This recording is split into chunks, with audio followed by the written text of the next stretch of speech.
Good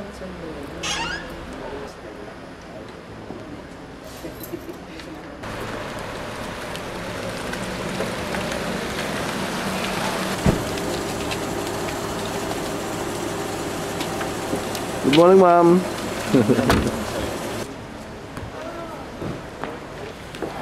Saan ka pwedeng pumesto?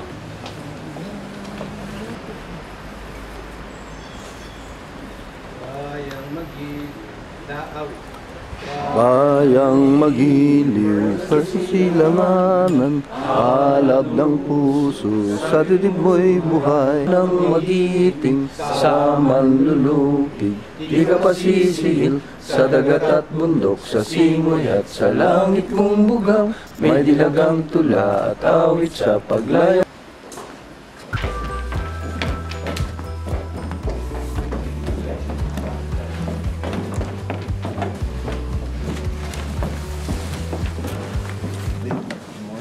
Sa araw po ito ay ginugulitan natin ang tatlong araw ng kamatayan ng ating pangmasambayanin na si Dr. Rizal. Kaya sa pasimula po ng ating pasyon sa araw na ito, bilang tingin po natin ang presensya ng ating Panginoon na tayo ay samahan sa ating ginagawang pagdiriwang ito. Simulan po natin sa ngalan ng Ama, ng Anak, ng Espiritu Santo. Amen. Banal na Diyos at dakilang Ama, Ikaw ang Diyos na makapangyarihan sa lahat, ang pinagmumula ng lahat sa aming buhay. Muli, Panginoon, sa oras na ito, narito kami sa iyong banal na harapan, nagkakatipon sa iyong dakilang pangalan. Loobin mo po, Ama, na kami samahan, gabayan at patnubayan.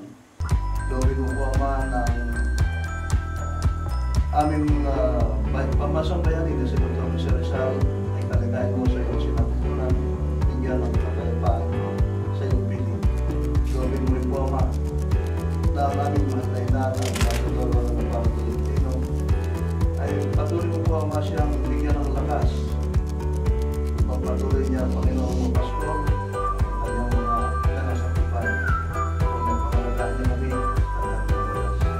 Ganoon din po, Ama, ang mga purong staff na may mahana. Patuloy mo ang pagpalain ng kanyang buhay. Patuloy mo ang magbigay sa kanila at kanyang mga pangalaman at sa buhay. Ganoon din po, Ama, pagpalain mo ang lahat ng order o mga supisal sa buong pagpapalain. Ganoon po, Ama, ang iyong walang pinagkasal. Patuloy mo ang mga kasamaan na bayaran na kuman lahat ng aming biyaya ng Panginoon at ang aming pinagkaroon ng pagpapalain. Ang lahat ng pagpapalain sa aming namin, sa dating ng Panginoon Jesus, aming Panginoon at Panginoon Pilas. Amen. The Father, the Son, and the Spirit. Amen. Malheureusement, nos invités spéciaux ne sont pas là. Il s'agissait des grandes nièces de José Rizal et elles devaient nous accompagner tout à l'heure, déposer des fleurs sur les plaques. Madame Malou, Villaroman a un projet qui nous intéresse beaucoup, qui est de mettre une plaque sur l'hôtel de Marseille. Parce qu'évidemment, la ville de Marseille a été un peu oubliée, un peu loin de chez nous. Et donc, nous allons réparer cette erreur, cet oubli plutôt, et faire en sorte que cette plaque sur cet hôtel soit déposée là où José Rizal a vécu un petit moment avant ses départs, puisque il partait quand il était en France, il repartait de Marseille. Donc nous allons aider cette dame du mieux que nous pourrons pour faire accepter par la ville de Marseille et par le propriétaire de l'hôtel de faire mettre cette plaque sur l'hôtel pour faire voir à mes compatriotes que José Rizal a vécu dans cette ville aussi, et non pas seulement à Paris. Alors, on va procéder. Le problème, c'est qu'ils sont pas là.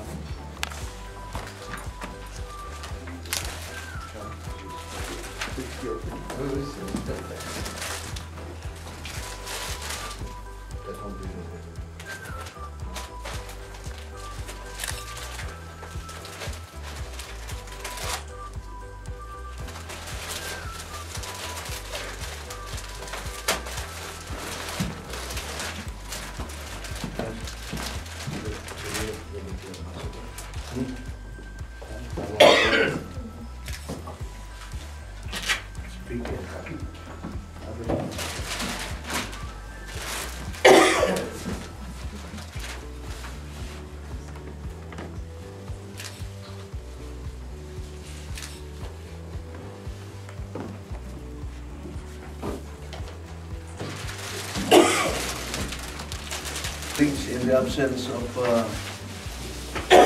our special guest for today, Ms. Malou Villaroman. I would like to call our beloved ambassador to give us a special remark for this day.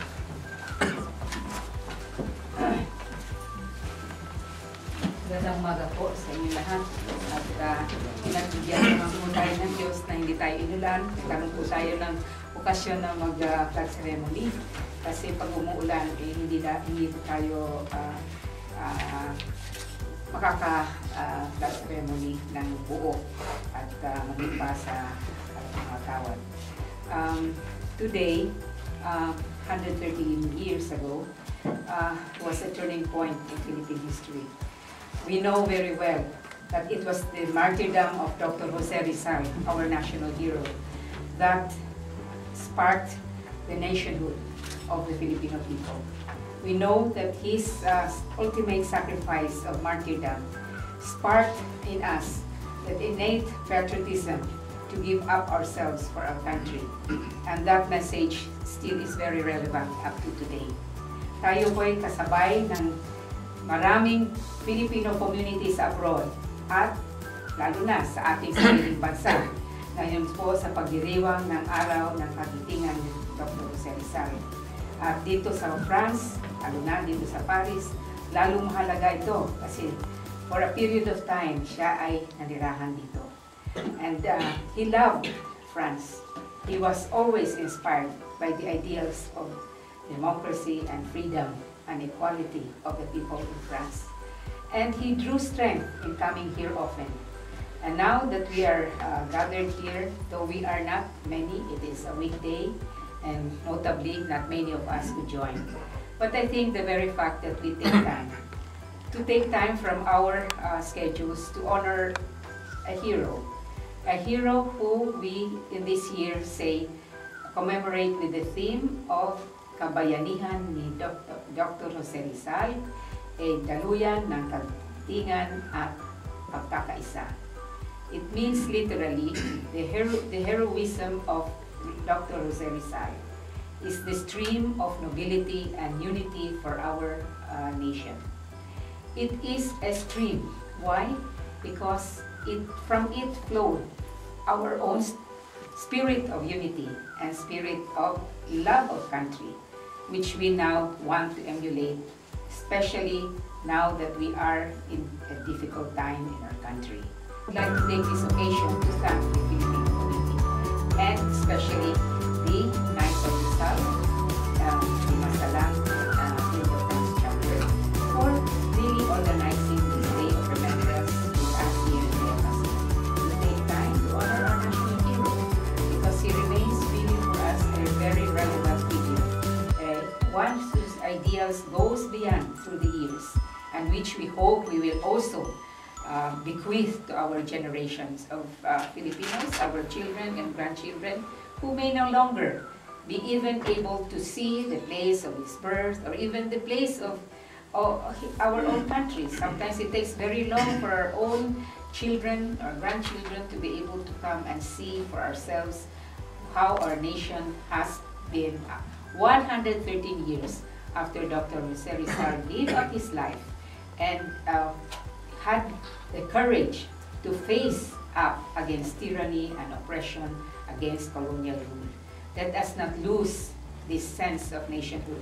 Let us always keep in our hearts the symbolism and the meaning of Dr. Jose Rizal's life by commemorating his death, by commemorating his martyrdom, and truly keeping in us alive his vision of our country as a proud nation, rightful in its place in the world community, because we are a proud race, we are noble people, and now our nobility is shown in the many Filipinos all over the world who are also not only building our country, but are also taking part in building the other countries' progress, because they contribute to the workforce of other nations as well.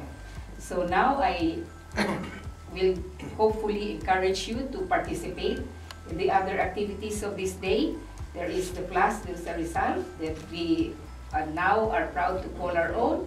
We tried to give meaning to this day by giving flowers as a symbol of remembrance and recognition of the big part he plays in our lives, the life of our country before and up to now. So I wish you all a very significant celebration of this day. I will be joining you in placing also flowers on the Place de Rizal. We hope that our project to put up a bust of our national hero will find fruition, hopefully this year, because the mayor has given us, I think, a very supportive encouragement to proceed with this project. Thank you. Mabuhay po tayong lahat.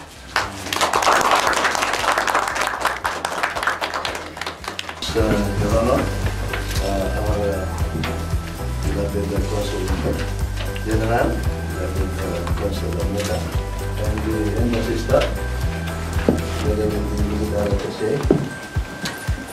Nagpapasalamat po ang Dimo sa Langit Defense Chapter sa inyong kooperasyon, sa lahat-lahat na naging napaka-makulay ang ating pagdiriwang na ito ng araw ng Pilipinas ng ating pamansang bayani. So, we are inviting everybody na kasi po kami maglalagay ng bulaklak doon sa mga heritage trail ni Dr. Jose Rizal. So, yung gusto po sumama sa amin, we are much welcome. At then we are going to have lunch sa Plaza Jose Rizal kung saan yung mga ating pinaka-terminus, lalagyan natin ng bulaklak yung mga posti doon dahil wala pa tayong Plaza Rizal. Muli po, maraming salamat po sa inyo. Wow. Do not problem. Well.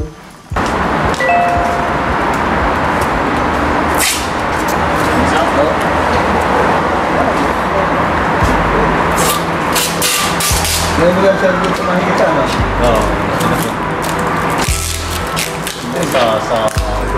Sa tulpang. Dito sa plak. Sa plak. Ça te doit sa plak mismo. Qu'est-ce qu'elle a fait l'année dernière? Elle a fait avec les... On l'avait... Oui, on a des... Si jamais on peut avoir les trous là, Même ça colle pas. De toute façon, ça va pas rester longtemps. C'est ça qui dit le fait.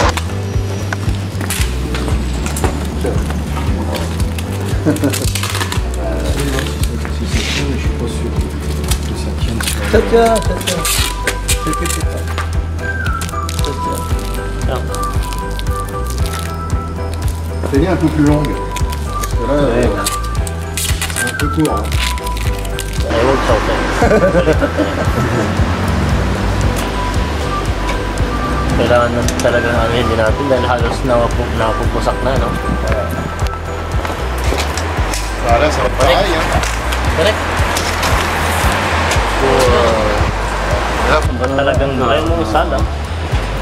Dahil po di bulo la sera. C'est presque tout les plaques, hein. C'est pour nettoyer. May special na pintura yan, tapos yung dilaw. Parce qu'il est en porte-à-faux.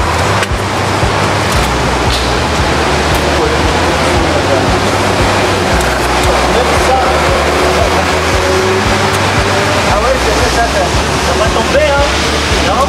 Là, c'est bon. Ça ira? Là, c'est trop. Bah oui, mais... File na wala.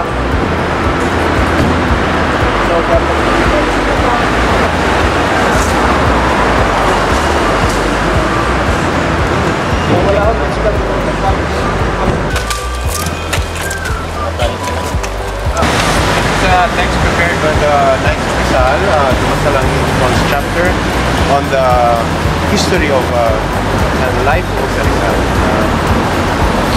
Allow me to read the short narrative. Dr. Jose P. Rizal was executed by Spanish colonial authorities on December 30, 1896. His martyrdom was first observed on December 30, 1898 by virtue of a decree issued by President Emilio F. Aguinaldo on December 20, 1898, directing all local, provincial, and government officials to celebrate December 30 as Memorial Day in honor of Dr. Jose P. Rizal and many other Filipinos who suffered martyrdom for the sake of Filipino freedom. The El Heraldo de la Revolucion, official newspaper of the Philippine Republic, published a special issue on December 29, 1898 on Dr. Jose Rizal.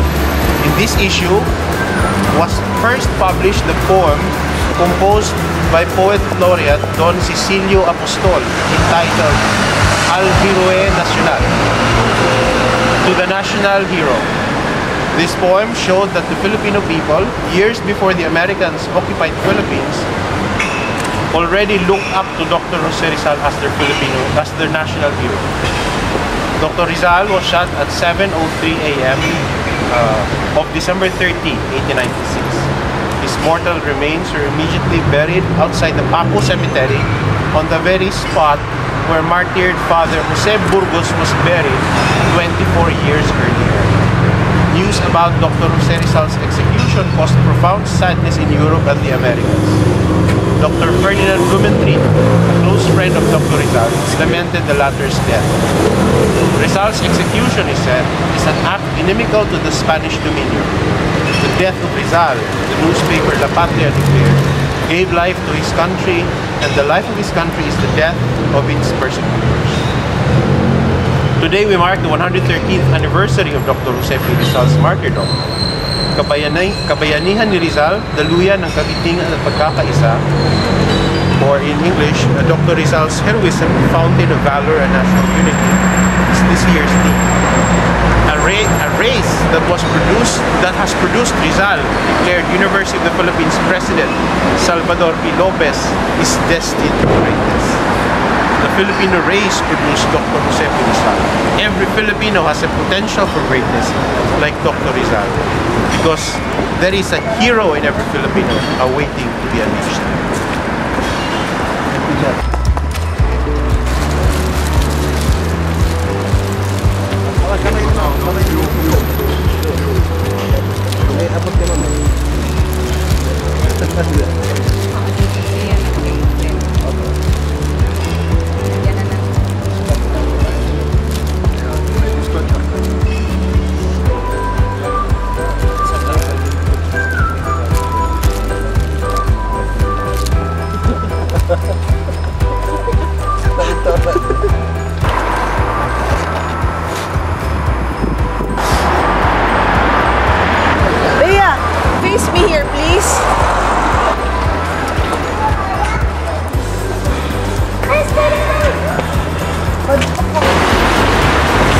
Glad to be here in Paris, and so excited about the whole idea of putting a bust here where Jose Rizal lived in the 1800s. It's an honor for me and my family to be a part of this event. Maybe next year, or maybe by the end of the year, we can put a bust here. Glad and appreciative to all the people who have looked up to what Jose Rizal has made for himself and his country. For a Filipino to be that knowledgeable, living in Europe was a different idea. So I hope all the Filipinos who've lived around the world would look up to what he has done, and in the future. He's a well-loved man, intellectual. He's considered like a philosopher. For a Filipino to be honored. Thank you.